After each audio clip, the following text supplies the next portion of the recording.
Okay, morning all. Just a quick update with regards to the restart on the 3rd and 4th of April. Obviously, the FA and the DCMS have now released the updated guidance, which, to be quite honest, is very, very similar to what it was when we played just before Christmas. One thing we will obviously have to implement is once again there'll be a restriction on the amount of parents that will be allowed to attend. So again, in line with the FA's guidance, it'll be one adult per player.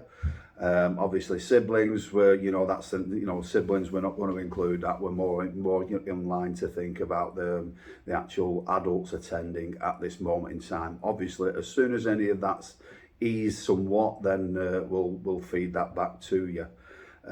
Again, as per pre-Christmas, just bear in mind any restrictions that the venues themselves have got in place. We do know at Bellevue they've set up holding areas for teams to wait until the pitches have been vacated, so please use them and adhere to all social distancing that's in place. 10 Acres Lane, there is a one-way system. Obviously that we've got senior match officials down there who will advise on that, but the main principle of it is you will enter through the normal gate. Upon exit, you will make your way around the AstroTurf pitch to the far side and exit through that gate. Again, at Wright Robinson, we'll have coordinators on site to give you some advice on situations there, the one-way systems that we're going to operate on there.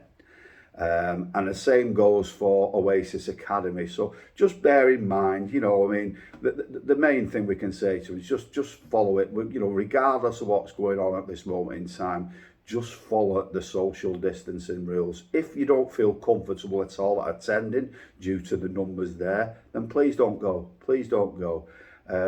If for any reason you can't social distance, then put a mask on, wear a mask. I think we're all adept at that now. It's become common practice in more ways than one. So let's get it right, and let's continue to put some games on for the foreseeable future. Play registrations. There's a new updated portal, which I know there's still a few flaws on it from a league point of view. I'm getting a bit inundated with clubs saying the same. They're having various issues like players have been deregistered or photos are not appearing. Obviously, bear with me. I've filtered that back through to the FA, so hopefully I'll get a reply from that soon. Just a reminder that we have extended the play registrations until the end of April. Okay, so you can register new players up until the end of April. With regards to player transfers, they will cease at the end of March. The only transfers that will be permitted after this date, you'll need to submit a letter of dispensation and giving reasons, stating a reason as to why you believe the league should permit that transfer to go ahead. Fixtures and cup fixtures, obviously, as I keep saying, with the 7s to 12s, fixtures are subject to change on a weekly basis at this moment in time, with the emphasis on getting the cup games completed. So what I would recommend is we do plan on working on the Monday and the Tuesday to update the fixtures. So if you can check the fixtures on a Tuesday evening, they should be all up to date, all double checked, and obviously we'll do our best to ensure that most teams, or if not every team, gets a game as often as possible.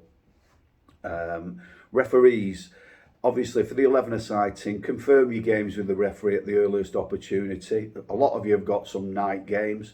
There has been quite a lot of teams saying that they don't want to play night games.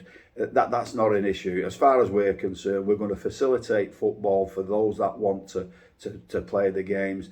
There's very little we can do at this moment in time. We haven't got pitches. We are aware of a couple of councils that are refusing to extend the season beyond May, or the use of their pitches beyond May. John and Jill are working tirelessly at the moment to try and fit in as many of those fixtures prior to those pitches shutting. So obviously just keep an eye on the actual website. Last but by no means least, at the end of the day, I think results are far less important at this time of year, and especially at this stage of the season and the pandemic. From a league point of view, especially myself, John, and everybody behind the scenes, I'm sure we speak for quite a lot of others as well, is that the main emphasis now is to just get kids back out there, get them out there playing football. Obviously, we've got no control over what your views are with regards to your coaches. You know, if you want to win games, etc., etc. Everybody wants to win game, but at this moment in time, I think the emphasis has got to be on just kids getting back out there, getting some exercise, and starting to enjoy life a little bit more. I'll keep you posted in due course should there be any further changes, but if not, obviously keep an eye on the fixtures. Like I say, that's the main important thing that we've got moving forward, and hopefully I'll see you about on the 3rd and the 4th.